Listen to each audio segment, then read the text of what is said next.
Reverend Father, who is the Secretary of the Lagos State Council of Obas, and of course, the Aladeshon of Odonoforija Kingdom, His Royal Majesty, Oba Babatunde Ola Ogunlaja JP and Olori.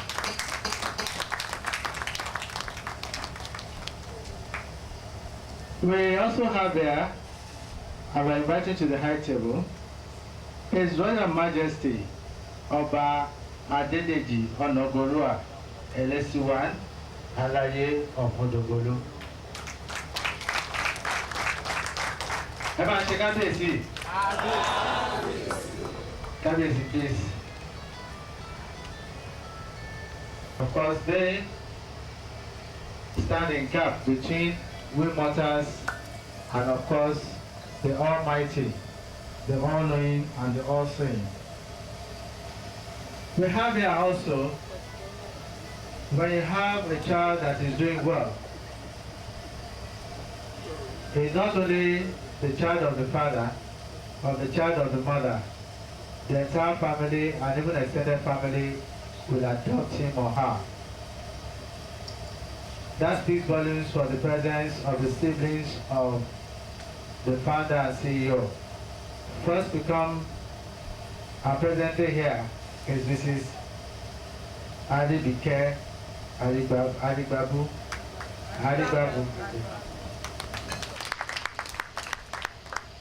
What we've done is the majority in it, so let the number not be an expression of the loudness of the applause. Each time we have to applaud. Well, ladies and gentlemen, your royal fathers, we're moving on, and we have a very short presentation, an act of appreciation by the Debor kids, after which the founder will give us an address, and then we take a documentary. I have the singular honor of welcoming a member, a very, very distinguished member, a very, very distinguished Nigerian, retired Justice of the Supreme Court of Nigeria, Honorable Justice G.A. Oguntade, CFR.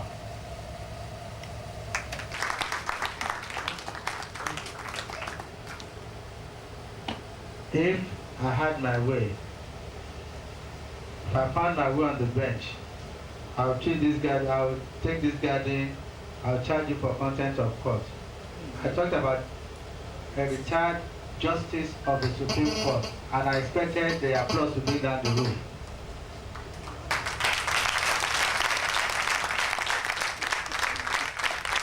You're welcome, sir. Thank you. I appreciate you, sir.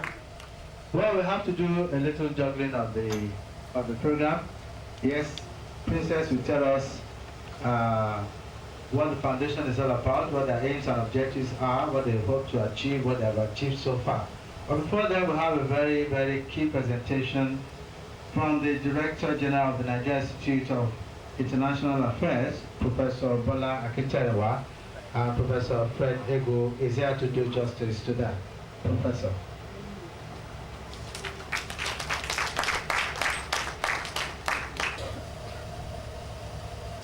Like he said, I am here to represent the Director General, Professor Bola Akitarewa. The invitation letter that was given to him just stated that he is to be the guest speaker. No topic was allocated, but I assume that since the occasion is to launch a foundation on the eradication of hunger, in partnership with the UN activities, I should talk to the issue, eradication of hunger, and in partnership with the United Nations Development Goals. I think that hunger is a very serious problem in the human society, and hunger is a product of poverty.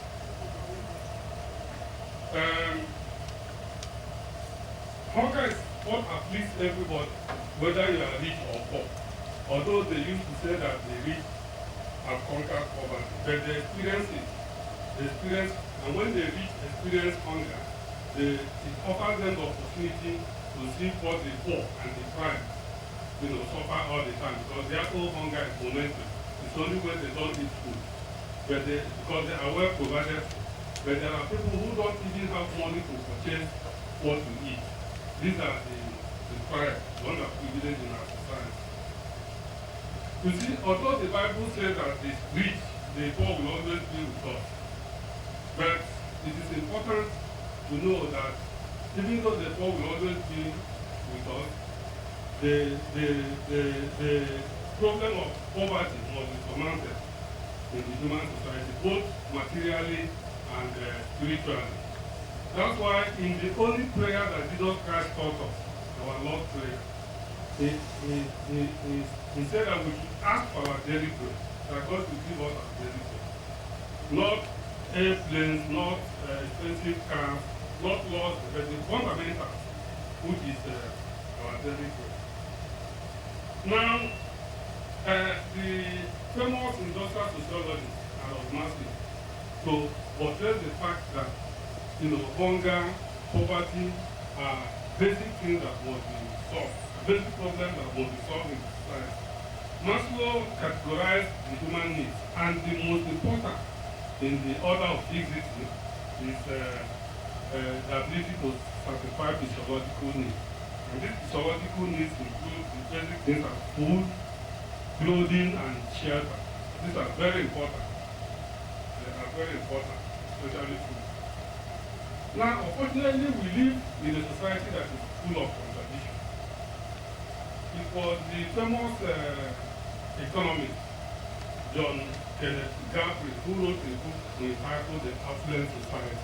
In that book is that the society we live today has progressed, has achieved so much that what we have to manage today is not scarcity, but affluence. That's his position. But the question we begin to ask is, if this is an affluent society, as he said, even though in the book he did not define what the affluent society is, but he just assumed that the society has gone so far that what we should be concerned about today is the management of affluence and not scarcity. And unfortunately, the reverse appears to be the case for a lot of people. Just recently, in February, I think February 3rd, this 2014, the MD of the IMF, Christine Lagarde, gave a lecture, a David lecture, where she glorified the economic order in the world today, as we found it in the IMF, the World Bank, and the WTO, what they call the neoliberal order of economic arrangement. And she said that this order has delivered so much gains to the money, such that those who established this order, the liberal order in 1944, people like John Maynard Keynes, those who were involved in the original delegation that went to Bretton Woods in the United States to negotiate the Bretton Woods agreement, he praised them for their insight and said that they instituted a world order that has shown peace and prosperity, and the overarching world order, economic world order, was felt in Bretton Woods, which led to the formation not just of the United Nations in 1945, but also the World Bank, the IMF, later GATT, and now the WTO. But ironically, these institutions have not equitably delivered the goodies it promised to the whole world, such that whether you are in Europe or Asia or in Africa or Latin America or the Caribbean, you will get the gains, you will get the benefits of what these institutions, the purpose of the creation of these institutions. Because these institutions were created to harness international trade, to harness the international economic order, and ensure that every nation benefits equitably in order to solve the problem of hunger and misery in this society. But unfortunately, the way they handle, because they say there are nations and there are nations. all animals are equal, but some animals are more equal than others. Whether in the GATT arrangement or even in the WTO or even in the World Bank and the IMF, there are nations that are more powerful than others, such that they benefit from that system much more than others. And the less privileged nations are left in the cold, unable to tackle poverty and hunger in their society. For instance, in the World Bank, the decision making there is weighted. In the IMF, the decision making there is weighted, such that it is only those who contribute the most that are able to vote and take decisions, and the decisions they take benefit them much more than those who don't have enough vote there. The WTO, well, they try to democratize it, but still, the powerful nations use what they call the green room negotiation to take arbitrary decisions that have the interest of the developing countries like ours, which is Nigeria, making it impossible for us to contribute meaningfully. That's why, even in the WTO as it is today, the developed countries, those powerful countries, have still some level of intervention that destroy the principle upon which the organization was created, such like protectionism. They protect their industries, they give subsidies. At the end of the day, those of us in the developing world like Nigeria, whose primary products are oil, agriculture, and other natural commodities, we find it difficult to compete in the global market because of their intervention, making it difficult for us to deliver their own market. But much more than this, the problem that has made countries like us, like Nigeria, poverty-ridden, so that people are suffering hunger, is the fact that this world we live today has become a global village, such that the economic structures like the IMF, the World Bank, the WTO I've mentioned, have dominated and take decisions that make it impossible for us to have the competence to tackle poverty in our midst. And I've mentioned something like protectionism and the lack of access of our own products to their market. This makes it very difficult for us to have enough prosperity that will make it possible for us to banish poverty and hunger in our midst. So in a globalized world that has concentrated powers in the hands of the developed nations, we have been left in the cold so that we are now suffering political instability, we are now suffering intolerance, we are now suffering terrorism. These are things that ought not have been, at least if we have to have a material explanation of these things, if we were able to govern effectively and provide for our people. Just yesterday, it was in the news that the Boko Haram went to a school in Yobe State and killed many students. Now, in such an environment, I don't think that we are going to be able to deal with the issue of poverty because such instability, such terrorist acts will distract the state and make it impossible. And because the state is distracted, because the state cannot create enough wealth, because the state cannot put enough resources in the hands of the people, we have this thing called domestic inequality. So that the way we have international inequality between the developed countries and the developing countries is also the way we have loop-sidedness within. The inability to evenly distribute the wealth so that people will have enough. If not have so much that at least the capacity to meet their basic needs. So income distribution remains loop-sided. And the moment that this kind of inequality, the ability to deal with hunger remains very, very elusive. Now, irrespective of the international problem we have, the marginalization of the developing countries and their inability to meet their basic expectations in terms of providing support. There are still certain things we can do to ensure that we give enough to the poor. Even when there is nothing, even people will be satisfied with the little they have. And how do we do this domestically? I think the primary instrument for conquering poverty and hunger is the instrument of good governance.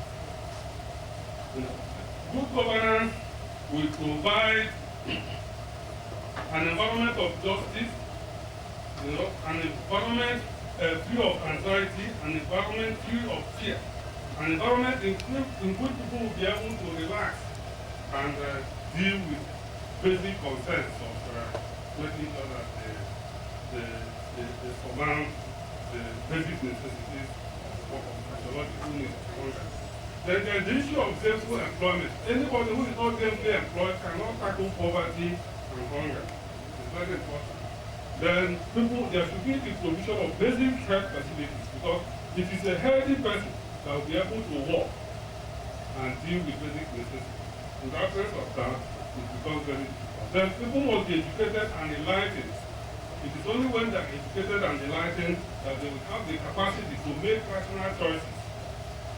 The environment is another critical thing. When the environment is hostile, the people will be unable to gauge their basic needs. For instance, in our country, in the Niger Delta region, when you have gas flares and air pollution, it becomes difficult for farmers to operate. In areas where you have erosion, it becomes difficult for farmers to operate. And farming is the basic occupation that ensures that the people are fair. But when the environment is very hostile, you cannot do all this. Then there's the problem of gender. Our society sometimes is defined by cultural sensitivity, so that there are people who are not capable of having access to the means through which they can deal with their basic needs. So gender inequality, gender disparity is something that must be dealt with in order to make sure that people have the capacity to conquer poverty and hunger. Because this foundation is partnering with the United Nations MDG to achieve this purpose of dealing with poverty and ensuring that hunger is banished, there are basic things I have outlined there which the society should do. But because I'm running short of time, the moderator has just signaled to me that I have only 3 minutes. I may not have time to do all that. But let me just quickly run them. If you look at the 8 Millennium Development Goals, you discover that some of these goals are beyond our capacity because of the nature of the international economic order. The reason being that some of these goals have been set without countries like Nigeria being equipped with the tools to ensure that they are achieved.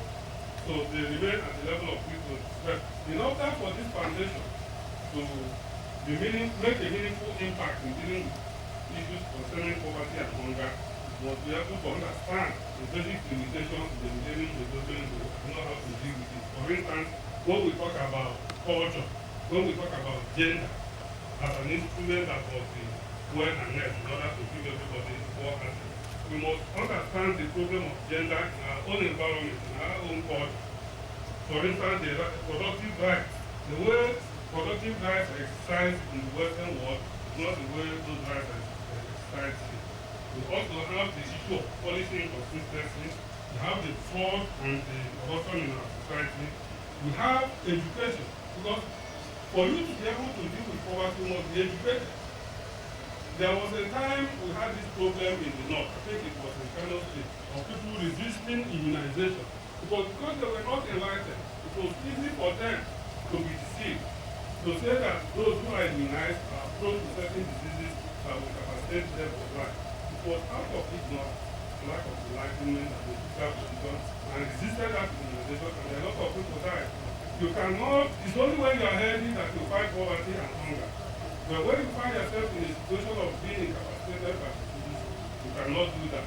And when I talk about fraud in our society, we also have this problem of my pikin eating powder, which was a fraudulent one that could not, because in our society we have a lot of fake laws, and when you have such things, you are unable to treat disease and make sure that people are getting it. But I'm sorry, there are a lot of other things I would have liked to say here, but I think I'm tight on time. I thank you for listening. Thank you, Prof. We really apologize. I know what it is when you have done your research and you're not able to download. But I'll appreciate that we can have that soft copy of that and forward to all attendees today. Please again, let's appreciate Professor Fred Ego of the Nigerian Institute of International Affairs. I'd like to call on the founder and chief executive officer of Debor Zero Hunger Foundation. Of course, members of the ITABO, Professor John Obakunwa Bisilasu, you are welcome, sir. Honorable Debor Adesanya, representing Senator Gbenga Ashafa, you are welcome, sir. Mrs. Olubola Oyetoro, representing Commissioner for Education, you are welcome, ma'am. And of course, my professor that just left to stand, Professor Fred Ibuno, I said that right? Ibuno, representing the DG Bola Akinterewa, you are welcome. I would like to take this opportunity also to welcome all my royal fathers in the house. Oba Odukoya Mola Okodomola, you are welcome, sir. Oba Ogunlaja Oba Noporija, my father, you are welcome, sir. My able bishop, all the way from Ijebu-Ode, you are welcome, sir. I would like to take this special opportunity to welcome the patron of the Debor Zero Hunger Foundation, Justice Adeshola Ogutade, retired. You are most welcome, sir. I would also like to thank everyone seated that have taken their time to grace this occasion. I would like to use this moment to thank some special people, because without them, I will not be standing here. You know, without their support, their encouragement, me running to them for advice, you will not be here today. First of all, I would like to thank my mom, Mrs. Ayodele Odusi. I would like to especially thank her for teaching me that in life, if you want anything, go get it. Don't rely, don't wait for anyone. If you have something that is inside you spiritually that needs to be done, don't wait for anyone. Go and get it. Ambassador Waje, I call him my karma. Because if anybody knows me, I have a bit of a up and down. In our board meetings, Ambassador Waje will be the one to tell me, Princess, calm down. And he has also been with this foundation from conception. Ambassador Waje, I thank you. I would also like to thank Dr. Kunle Sendemi, one of our board of trustees members that is not able to make it today. Again, there have been people that have been nurturing me and supporting me. There are other people in this audience that I cannot call their names, but have been like a role model. They have been my advisors, and they have nurtured me, you know, spiritually, financially, name it, for this, for today to come to pass. I thank you all. Please, like the MC said, my speech, you have a copy of my speech, because I don't want to take your time, because if I have to say something, you know, at top of my head, I can be here for like 2 hours. So I decided it's better to put my thoughts down in writing so that you can go along with me and I don't take too much of your time. Is it possible to grow up poor and still have compassion for your fellow human being? Compassion, if you define it, can be defined as follows: kindness, caring, a willingness to help others. Simeon says pity, sympathy, empathy, care, concern, sensitivity, warmth, kindness are other ways you can, you know, describe compassion. But the most important one that I've taken out is humanity and charity, and that is what this sitting is about. Is it possible again to grow up rich and still want to help the less fortunate? Does your children and your safety matter to you? If you answer yes to all three questions, then you are at the right place at the right time.